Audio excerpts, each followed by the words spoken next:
نحمده ونصلي على رسوله الكريم اما بعد فاعوذ بالله من الشيطان الرجيم بسم الله الرحمن الرحيم رب اشرح لي صدري ويسر لي امري واحلل عقدة من لساني يفقهوا قولي.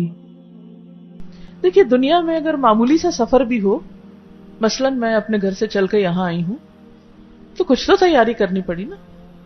بیگ اٹھایا، کتاب رکھی اور صبح سے سوچ رہی تھی آج جانا ہے. آپ ایک شہر سے دوسرے شہر جاتے ہیں، ایک ملک سے دوسرے ملک جاتے ہیں، کہیں بھی جاتے ہیں تو تیاری رکھتے ہیں نا. دنوں پہلے بیٹی کو رخصت کرنا ہو، دنوں پہلے تیاری شروع ہو جاتی کہ رخصتی ہے. لیکن ایک بڑی رخصتی بھی ہے اور وہ ہر ایک کی رخصتی ہے، اس کی بھی لازماً تیاری ہونی چاہیے. ہمارے ہاں شادیوں کی تیاری مہینوں پہلے شروع ہو جاتی، سارا دن تیاری ہوتی رہتی. مہمانوں کی لسٹیں بن رہی ہیں، ہال بک ہو رہے ہیں، مہمانوں کے آنے رہنے کا انتظام ہو رہا ہے، کپڑے بن رہے ہیں، جہیز بن رہا ہے، گھر آگے تیار ہو رہا ہے. دونوں خاندان کتنی لمبی لمبی تیاریاں کرتے ہیں اور سب لوگ مدد کو بھی پہنچ جاتے ہیں. سوچئے آخرت کی رخصتی میں ہم سب اپنے آپ کو رکھ کے دیکھیں اور اسی جگہ رکھ کے دیکھیں کہ میری رخصتی ہونے والی ہے. اس رخصتی کے لیے میں نے کیا تیار کیا ہوا ہے؟ کیونکہ انسان موت کے وقت کہے گا، جیسے اس آیت میں جو آپ نے تلاوت سنی، حتی اذا جاء احدهم الموت قال رب ارجعون، یہاں تک کہ جب ان میں سے کسی کی موت کا وقت آئے گا تو کہے گا رب مجھے واپس جانا ہے، ابھی میرے بہت کام ہے، مجھے واپس بھیج. کیوں؟ کہاں بھیج؟ اس دنیا میں بھیج جس کو میں چھوڑ آیا ہوں، تاکہ میں اب نیک عمل کروں، اچھے کام کرنے کے لیے واپس جانا چاہتا ہوں. تو وائی ناٹ، آج اگر ہمارے پاس وقت ہے تو آج سے کیوں نہ اچھے کام شروع کر دیں؟ ان میں کیوں سستی کر رہے ہیں؟ نیکی کے جو بھی مواقع ملے خیر اور بھلائی کے، ان میں وقت کے ساتھ ساتھ اضافہ ہونا چاہیے، کمی نہیں ہونی چاہیے. یہ نہیں ہونا چاہیے کہ ہاں وہ ایک وقت میں بھی اچھا کام کرتی تھی، اب مجھے فرصت نہیں. کیوں بھی فرصت کیوں نہیں؟ وہ بہت سے کام، مصروفیت کس چیز میں؟ دنیا کے چھوٹے چھوٹے کاموں میں. شیطان ہمارا دشمن ہر وقت ہمیں آخرت کی یاد بھلواتا رہتا ہے. لیکن اللہ سبحانہ وتعالی نے قرآن مجید میں پیغمبروں کی خاص خوبی یہ بتائی ہے کہ وہ ہمارے پسندیدہ کیوں ہیں. انا اخلصناہم بخالصۃ ذکر الدار، ہم نے ان کو ایک خاص چیز کے ساتھ خالص کیا، چن لیا، اور وہ تھی گھر کی یاد، کہ ان کے دل میں گھر کی یاد رہتی تھی.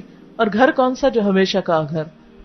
وَإِنَّ الدَّارَ الْآخِرَةَ لَهِيَ الْحَيَوَانُ لَوْ كَانُوا يَعْلَمُونَ، اور بے شک آخرت کا گھر وہی دراصل گھر ہے.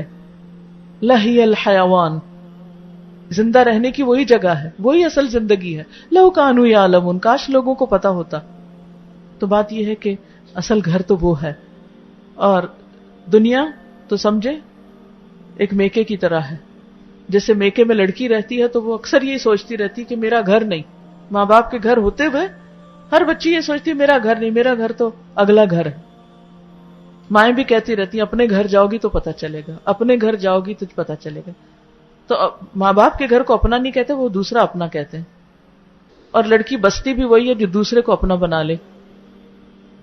ورنہ تو اگر ماں باپ کے گھر کو اپنا سمجھے اور سسرال کے گھر کو غیر سمجھے تو پھر بساؤ نہیں ہوتا، تو اس میں دل لگانا پڑتا ہے اگلے گھر میں.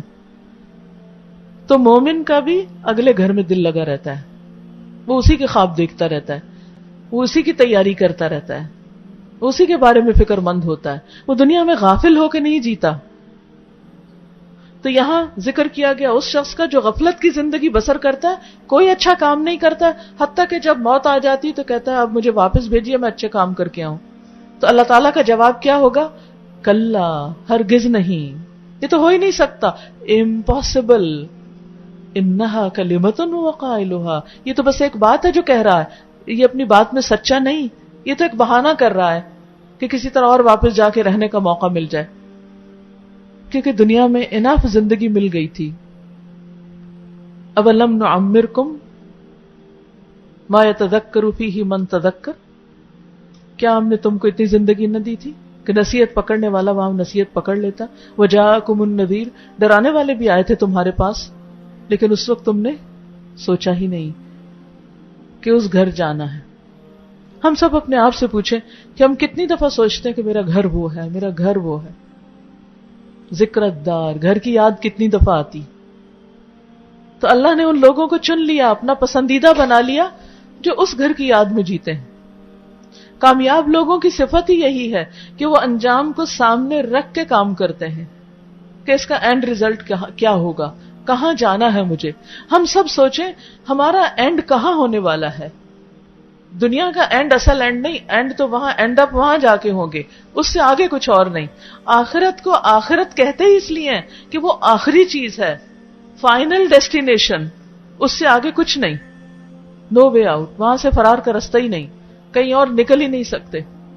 جو اچھی جگہ پہنچ گیا وہی خوش قسمت، اور جو مصیبت میں پڑا وہ بدقسمت. قرآن مجید میں آتا فَمَنْ زُحْزِحَ عَنِ النَّارِ وَأُدْخِلَ الْجَنَّةَ فَقَدْ فَازَ. کامیاب کون ہے؟ من زحزح عن النار، جو آگ سے بچا لیا گیا، وَأُدْخِلَ الْجَنَّةَ، اور جنت میں داخل کر دیا گیا، فَقَدْ فَاز، وہ کامیاب ہو گیا.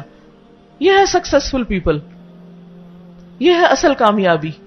اور اگر ہم وہاں کامیاب نہیں تو دنیا میں چاہے نمبر 1 ہی شمار کیوں نہ ہو، کسی بھی فیلڈ میں سب سے آگے کیوں نہ نکل جائیں، کچھ فائدہ نہیں. لہذا موت کو یاد رکھنا عقل مندی کی علامت ہے. عمر بن عبدالعزیز ہر رات اپنے ساتھ کچھ لوگوں کو، علماء فقہا کو جمع کرتے، جب خلافت کا دور تھا، ہر طرح کی اتھارٹی تھی، اور ان کے ساتھ بیٹھ کے، یعنی بجائے اس کے کہ وہ دنیا کی اپنی حکومت کو انجوائے کرتے، وہ اس سارے وقت میں روزانہ ڈیلی اپنی موت کو یاد کرتے تھے بیٹھ کے کہ مجھے جانا ہے، مجھے یہ سب چھوڑ دینا ہے. آج بھی آپ دیکھیں اگر حکمران یہ سوچ اپنے اندر پیدا کر لیں کہ یہ سب کچھ ہمیں چھوڑنا ہے تو ہر چیز کی اصلاح ہو جائے. گھروں میں فساد بگاڑ کیوں ہے؟ کیونکہ ہم سمجھتے ہیں یہ میری چیز ہے، میری. ہر شخص کھینچا تانی میں لگا ہوا ہے. ہم سروٹس پہ کیوں ناراض ہوتے ہیں؟ کس بات پہ ناراض ہوتے ہیں؟ رشتہ داروں سے، بہن بھائیوں سے، قریب والوں سے میری تیری پر اکثر جھگڑے ہوتے ہیں نا، کیونکہ اتنا وہ ایک سینس آف پوزیشن ہے کہ یہ سب کچھ میرا ہے. لیکن ہم جائیں گے تو خالی ہاتھ، کچھ بھی میرا نہیں ہوگا، سب چھوڑ کے جانا ہے. تو اس کو پکڑے، اس کو تھامے جو ساتھ جائے گا، اور وہ ہے اچھے کام.